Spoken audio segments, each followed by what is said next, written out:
Yes, of you, simbolo ng Espiritu Santo. Ikaw lang ang amo matuboy. Ikaw lang Ginoo ang amo Ginoong mahatagan sa tanang kasilungan.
So, sa mga usapan, ay adlaw kanilang tanan.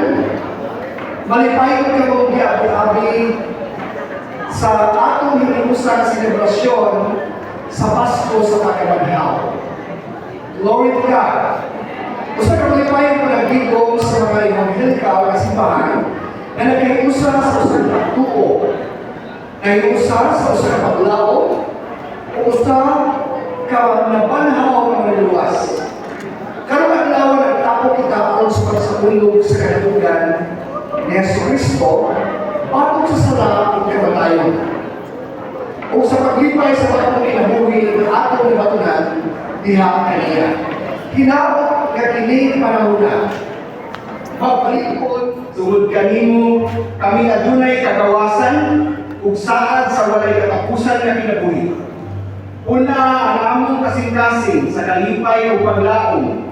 Liguna ang among pagtuong ug tudloy kami sa paghigugma o pagsunod kanimo matag-adlaw. Para sa mga parokison, God is good! and all the time! He is risen! God is good! He is risen! God is good! Jesus is alive! I love you!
Napanaw. Okay, itong na. Okay, ako na dito. Ang binabasa ko ganyan yung tags mo. Pastor tags. Verse 28. Diha ka mo to. Sa ating ikuha ganyan. Matthew 28 verse 1-10. Di pala ito makita yung sumo kung saan mga nagpapanghitaw nila nga tumasaysay nga nagpagpo sa Juan. Di ba? Nagpagpo sa tutoa, nagpagpo sa practice, kung wala siya ang mystery na po, kaliwala diya sa pagkabalaw. O, sa pundasyon niya, sa kulito ng atong pundasyon niya sa Ginoo, so, dili kita na tayo, balikod kalunay ang iyong pagto, likod kalunay ang iyong pagsalig diya sa Ginoo. Ganun ito mga nakata? Okay, bakit mga tao si Boy? Ano ako ako'y? Nakitabo rin ang Boy, hindi mo yung silo. Okay, nakita mo that God is awesome in this place. Sabi ko na here in this house of the great King, we come together now to worship Him. This house is built on Christ our rock. Kini ka lawas, kaya imong lawas si song, di ba? Ang pundasyon niya na si Kristo nga mao ang bato. Usap mo niya, kung si Kristo o yung pundasyon niya na, dili na siya maano. Cannot be Shaken. cannot be Shaken. shaken. Right? And God is awesome in this place. We feel His presence as pagsipa. Ang sabat kayo nila, kinahanglan hibuhato na siya perapatan. Sabado na siya. Pero sa pagkabataw ng bihan ang nagsugod nga nahitabo ang pagsimba sa adlaw. Ang unang adlaw. Kung sa may naka-reaction, kung ako panahon sa mga itong kinakalendaryo ang ilang ginagamit ni Ato, kung akong kalendaryo ang ating ginagamit karon parehas na kami. Sa panahon ng Ginoong Jesus, ay kainan. Wala. Diba? Ang kanian to, sa panahon ng Ginoong Jesus, ang kalendaryo ang ilang ginagamit, ginatawag na to o Julian Calendar. Okay, isa familiar. Kaya mo kisay naghimo ni anak Julian Calendar? Si Julian. Julius Figueroa. Si Julius Caesar in 46 BC. O na siya ang kalendaryo na ginagamit sa una. Ang kalainan lang, ang atong mapanahon karon, ang atong ginagamit na kalendaryo, si kanang Gregorian calendar ang atong ginagamit karon. Usa mo to ano sa inaas sa Gregorian calendar. Di ba? Ang Gregorian calendar ay kapag na siya na ginasa siya sa panahon ni Pope Gregory XIII. Pamana siya ang naghimo ni anak calendar. O sa kalainan, ganito, o nang pinumino mo, ang mga Katoliko, bigo sila nga kamo kung magalain mga relihiyon, kamo mga sulpot, rawanin mo na, kapal ng sulpot. Kini mga sulpot, magkakunangkon. Diba? Kasi sila Ginoo. Wala basta na ibalo nga, ang ilang kalendaryo ginagamit, ang naghimo ni anak, si Pope Gregory XIII. Pero ang Ginoo nagsuon, baka na ginabuhan ni Pope Gregory XIII, iya na siya revise. Diba? Ang gihimo si Julius. Kung ano ka na yung kananghalan ng mga mayroon nila sa babae, ang Ginoo mo. Sabay nga na ulit. Buti na mo inainay. Awayo pa tayo, pinag-pirin. Makita mo sa kultura man doon, sa Jewish culture, hindi mo ito. Hindi mga babae, na pinalana, hindi na siya katuhan.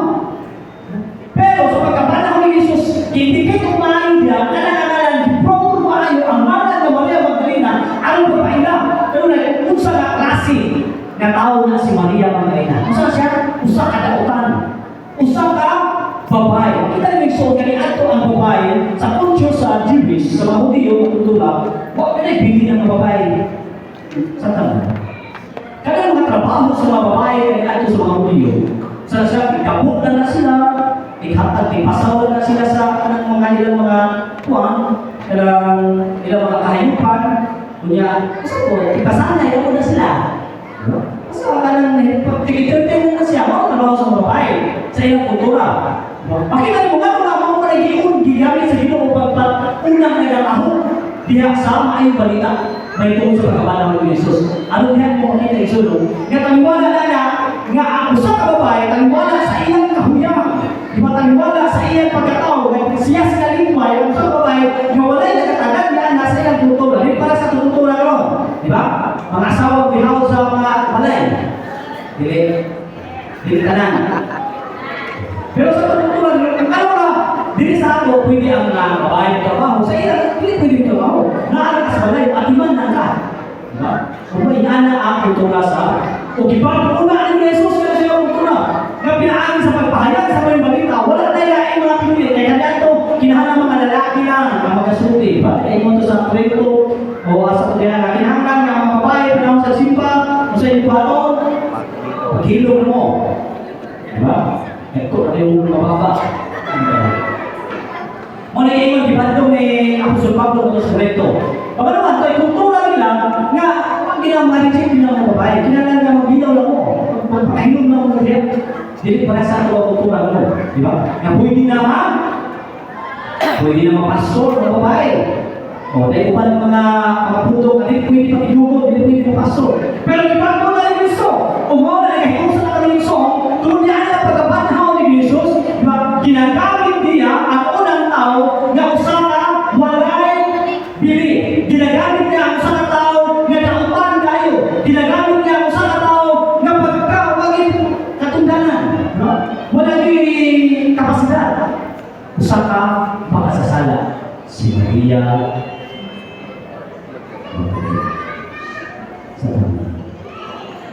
nanay siya. Mo na kasagaran may kamot na ito. Nga kung ang usa ka tao na sa kagawin ko sila usahay, nga kung masakribilidad sa nagadala sa mga balita. Ano mo? Ano ba ginagalaan ninyo? Katulad sa hatag ni Sol, naghanap ng mga persinutin na may hatag, inalan niya yung Quezon City, kusa ang tanan ng mga sa sumala sa gusto ni Gumuna na ibigos yan, kaya ang Ginoo ng naikot pa sa hatag ka, palipaso. Kaya ito lang gusto ni Sol, iatag na, dapat yung Quezon City sa buhat, kaya ito nga bulaan ang paghatag sa pagdawa. Gusto ba tayo kung mas bulahan?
March for Jesus, utos tingaling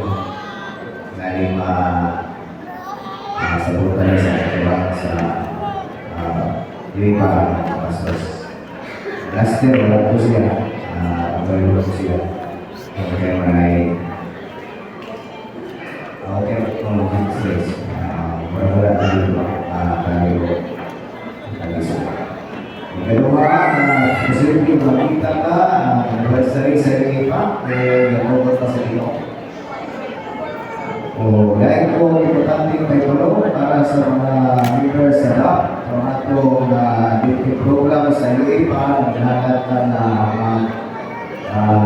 reactivate ang mga member para mapunaan o mapunaan sa iba, kasi sa ato pag-uumpisagan, pag-uumpisagan sa pag-uumpisagan niya ang mga kasi sa DAP, sa iba.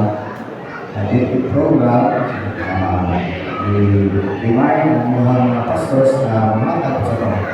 Kami mga pastor yung usabuan para may usulit na.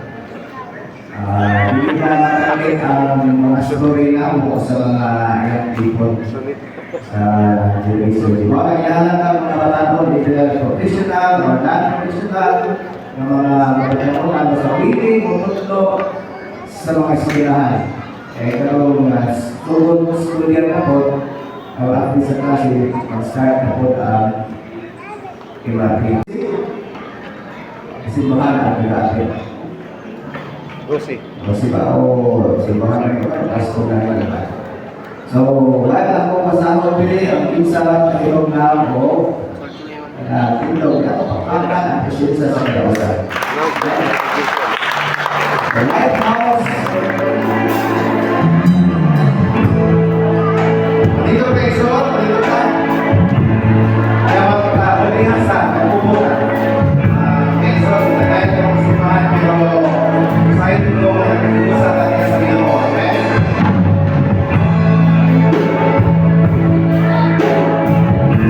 Maraming ka. Nagsusumba mo na mapapalindahan. O Diyos,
ikaw ang Diyos na nakikita sa iluhang Ginoo sa aming mga singkasi.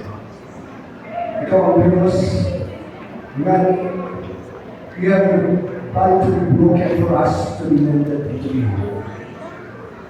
Dalayan ng Diyos, salamat kaya ang imong pagkakamahal. Magima at ikaw ang Diyos. Diyos na nilawag kami diha sa patulangan araw kami ito ang alam ng pasibilan. Hinihimong iniusan na nawasan. Ang tinuod na hulang buhay niya yan ang dapat ng isa at karami. Wala dito'y usamaan ng mga itinasyon hindi ang kumakat mo kanay na kasama ng kinawang kanino isipin ng luwa sa Diyos sa ilang ito. Usapan ng ikon palayo na ang ilungol kung inuha ang ipo ngayon usama mo rin ito usama mo na huna usama mo sa kasa bisan sa Augusto, napadayon kami ng magkugpo, ang niluang mamita sa pagkakalimutan. Despite our adversity, we are limited because of you. Father, we pray na ikaw po ay sa kanya sa pag-uwi, ibuhay ka na sa sumata sa kagulan. O para yung nahagin ka na po bisa sa iyong mensahe, sa kadalong ng uwi, ang kinabuhi na iyong nakasinapit sa grupo ang pagkakas. O karon, ginaot ka ang Diyos na panahaw sa atong Ginoo Hesus Kristo. Gikan sa mga patay, pupuno kaninyo sa buwig na paglaom, magpalikod sa inyong pagtulong, o maghatag kaninyo gahong sa pagkakauna sa bagong ginabuhi. Ginaot nga gahong sa iyong pagkapanaw, nagpadayon sa pagbuhig niya kaninyo, karon o sa kanunay, inaagin kang Hesus Kristo na atong Ginoo. Amen. Amen.